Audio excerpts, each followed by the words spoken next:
Assalamu alaikum viewers.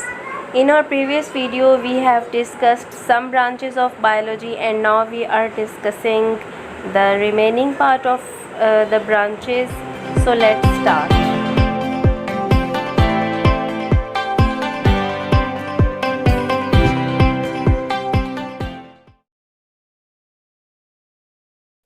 जो अभी पहली सब डिवीज़न हम डिस्कस करने जा रहे हैं उसका नाम एम्ब्रियोलॉजी है। एम्ब्रियोलॉजी का मतलब है कि एम्ब्रियो की डेवलपमेंट को स्टडी करना, उसकी डिफरेंट स्टेजेस को देखना, जिसके बाद एक न्यू वन बॉर्न होता है। पिक्चर में जैसे कि नज़र आ रहा है कि एक हैन है, उसका एग है, उस एग के अंदर डिफरेंट स्टेजेस दिखाई हुई हैं डेवलपमेंट की। एक्चुअली ये एग एक एम्ब्रियो है। इसी तरह एम्ब्रियो में डिफरेंट डेवलपमेंट की स्टेजेस होती हैं, उसके बाद वो एक न्यू इंडिविजुअल की सूरत में सामने आता है। नेक्स्ट डिवीज़न क्लासिफिकेशन से रिलेटेड है। क्लासिफिकेशन का मतलब होता है डिफरेंट ग्रुप्स में डिवाइड करना, और डिफरेंट ग्रुप्स में डिवाइड करने के लिए हम किसी न किसी चीज़ को बेस बनाते हैं। सपोज़ हमारी आम रूटीन लाइफ में भी हम इसकी बहुत सी एग्जांपल्स देख सकते हैं। फॉर एग्ज़ाम्पल किचन में हमें मुख्तलिफ़ किस्म के बर्तन नज़र आते हैं। जैसे खाना बनाने के लिए मुख्तलिफ़ बर्तन होंगे, खाना खाने के लिए और तरह के बर्तन होंगे, चाय के लिए मुख्तलिफ़ जैसे कप वग़ैरह यूज़ किए जाते हैं। इसी तरह साइंटिस्ट्स ने भी मुख्तलिफ़ किस्म के जानवरों और पौधों को, मुख्तलिफ़ ऑर्गेनिज़म्स को डिफरेंट ग्रुप में क्लासिफ़ाई कर दिया है, और ये क्लासिफ़िकेशन का जो सिस्टम है इसको एक स्पेसिफ़िक नाम दिया हुआ है। इसको टेक्सोनोमी कहते हैं। टेक्सोनोमी एक्चुअली एक वर्ड टेक्सॉन से लिया गया है। टेक्सॉन एक लेवल को कहते हैं, एक ग्रुप को कहते हैं, या एक सब डिवीज़न को कहते हैं। साइंटिस्ट ने बहुत सारे सब डिवीज़न या ग्रुप्स या लेवल्स को मिला के एक क्लासिफ़िकेशन का सिस्टम बनाया हुआ है। इस क्लासिफ़िकेशन के सिस्टम को टेक्सोनोमी कहते हैं। टेक्सोनोमी से हमें ये भी पता चलता है कि और डिफरेंट ऑर्गेनिज़म्स में कितनी सिमिलैरिटीज़ हैं, कितने डिफरेंसेस हैं, उनका एवोल्यूशनरी रिलेशनशिप एक दूसरे से किस तरह से है। तो ये सारी चीज़ें हम टेक्सोनोमी में स्टडी करते हैं। जैसे यहाँ एक पिक्चर में एग्जांपल के तौर पे दिखाया भी हुआ है कि एक लायन है, और इस लायन के बारे में डिफरेंट क्लासिफ़िकेशन के लेवल्स दिखाए हुए हैं, जैसे kingdom, phylum, class, order, family, genus, species. इन सब को वन बाय वन टेक्सॉन कहते हैं। तो हर टेक्सॉन के बारे में लिखा हुआ है कि लायन का ये टेक्सॉन क्या है, ये टेक्सॉन क्या है। तो इस तरह से ये सब टेक्सोनोमी में स्टडी किया जाता है। इस पिक्चर में हमें एक प्रिंट नज़र आ रहा है। इस प्रिंट को फॉसिल कहते हैं। एक्चुअली फॉसिल्स ऐसे प्रिंट्स या ऐसे रिमेन्स होते हैं जो पास्ट में रहने वाले जानवर या पौधे या किसी भी माइक्रोब्स वगैरह के जो प्रिंट्स या रिमेन्स रह जाते हैं उनको फॉसिल्स कहते हैं, और इन फॉसिल्स की स्टडी को पैलियोंटोलॉजी कहते हैं। अब इस पिक्चर में भी हम ये देख सकते हैं कि साइंटिस्ट्स बैठे हुए हैं, और जैसे वो कहीं डीप बैठे हुए हैं और डीप जगह पे बैठ के वो डिफरेंट स्ट्रक्चर्स को स्टडी कर रहे हैं। जैसे ये बोन्स हैं या कुछ ऐसे रिमेन्स हैं जो बहुत पहले से यहाँ पर मौजूद हैं।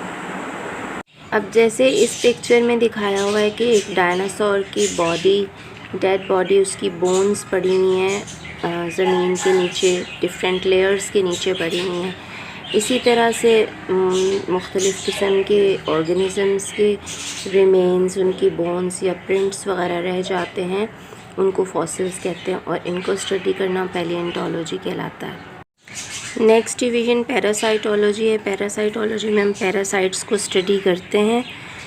पैरासाइट्स ऐसे ऑर्गेनिज़म्स होते हैं जो होस्ट की बॉडी में रह के अपनी नीड्स को फुलफ़िल करते हैं। जैसे इस पिक्चर में बहुत सारे पैरासाइट्स दिखाए हुए हैं। पैरासाइट्स की एक जैसे एग्जांपल है टेपवर्म। टेपवर्म ऐसे पैरासाइट्स ऐसे इंसेक्ट्स टाइप ऑर्गेनिज़म्स होते हैं जो डिफरेंट मैमल्स के इंटेस्टाइन में रहते हैं, और वहाँ से उनके न्यूट्रिएंट्स लेते रहते हैं, जिसकी वजह से वो न्यूट्रिएंट्स उन मैमल की बॉडी को नहीं मिल सकते हैं और वो वीक होते चले जाते हैं। तो इस तरह से जो भी ऐसे ऑर्गेनिज़म्स जो किसी दूसरे ऑर्गेनिज़म की बॉडी के अंदर या ऊपर रहते हैं और उसके न्यूट्रिएंट्स ख़ुद ले लेते हैं, जिसकी वजह से उस होस्ट को कोई ना कोई नुकसान पहुंचता है। इस तरह के ऑर्गेनिज़म्स को पैरासाइट्स कहते हैं और इनको स्टडी करना पैरासाइटोलॉजी है। डिफरेंट प्रोडक्ट्स बनाने के लिए जब हम बायोलॉजिकल सिस्टम्स को या लिविंग ऑर्गेनिज़म्स को यूज़ करते हैं तो इसको बायोटेक्नोलॉजी कहते हैं। फॉर एग्ज़ाम्पल हम इसमें डिफरेंट किस्म के हार्मोन्स लेबॉरेटरी में तैयार कर सकते हैं, जैसे बैक्टीरिया को यूज़ करके हम इंसुलिन वगैरह प्रोड्यूस करते हैं, तो ये बायोटेक्नोलॉजी की एक एग्ज़ाम्पल है। किसी भी लिविंग ऑर्गेनिज़म के इर्द गिर्द की तमाम चीज़ें मिलके उसका एनवायरनमेंट बनाती हैं। एनवायरनमेंट किसी भी लिविंग थिंग को किस तरह इफ़ेक्ट करता है और वो ख़ुद अपने एनवायरनमेंट को किस तरह इफ़ेक्ट कर रहा है, ये इंटरेक्शन एनवायरमेंटल बायोलॉजी है।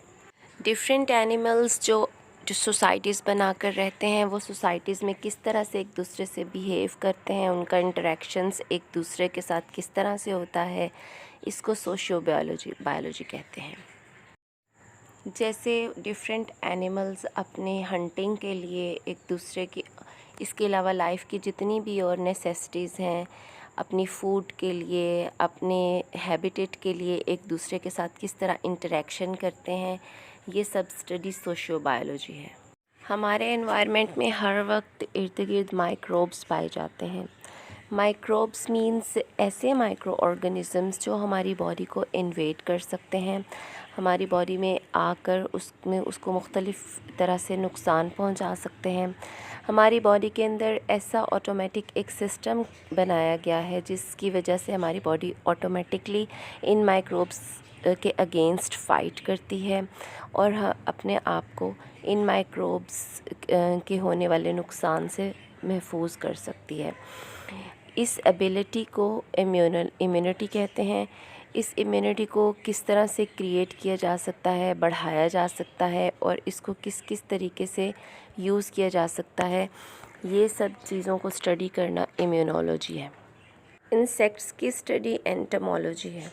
जब भी हम बीमार होते हैं तो हमें डिफरेंट किस्म की मेडिसिन्स यूज़ करनी पड़ती हैं। इन मेडिसिन्स को ड्रग्स भी कहते हैं। इन ड्रग्स का या मेडिसिन्स का ह्यूमन बॉडी पे या किसी भी लिविंग ऑर्गेनिज़म की बॉडी पे क्या इफ़ेक्ट होता है और कि किस किस तरह से बॉडी को इफ़ेक्ट करती हैं, उनमें क्या केमिकल रिएक्शंस टेक प्लेस होते हैं इनकी वजह से, इन सब को स्टडी करना फार्माकोलॉजी है।